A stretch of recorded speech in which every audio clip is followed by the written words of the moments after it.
Titan हादसा, Irish खातून का ख्वाब हकीकत बन गया। खातून की पेशगोई ताजुब और हैरत ज़दा कर दिया। आयरलैंड से ताल्लुक़ रखने वाली डिजिटल कंटेंट क्रिएटर और म्यूजिशियन डेबोरा ग्रेटन की अपने ख्वाब से मुताल्लिक 2013 में की गई फेसबुक पोस्ट, जिसमें उसने टाइटन हादसे का जिक्र किया था, सोशल मीडिया पर वायरल हो गई। कहते हैं कि ख्वाब इंसानी दिमाग का वो नाकाबिले यकीन करिश्मा है जिस पर किसी का जोर नहीं होता।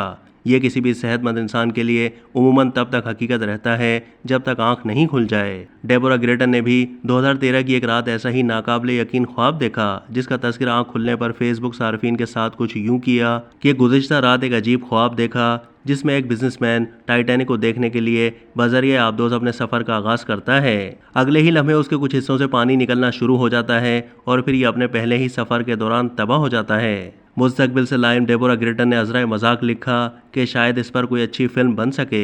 उसे उस वक्त मालूम नहीं था इसका ये अजीब व गरीब ख्वाब तकरीबन 10 साल के बाद हकीकत का रूप धार लेगा। सोशल मीडिया के मुख्तलिफ प्लेटफॉर्म्स पर आयरिश डिजिटल कंटेंट क्रिएटर की पोस्ट वायरल होने के बाद सार्फिन ताजुब और हैरत का इजहार कर रहे हैं कि किस तरह 10 साल पहले देखा गया ख्वाब पेशगोई साबित हुआ। अब तक के लिए इतना ही। मज़ीद मालूमात के लिए डेली जंग के यूट्यूब चैनल को सब्सक्राइब कीजिए।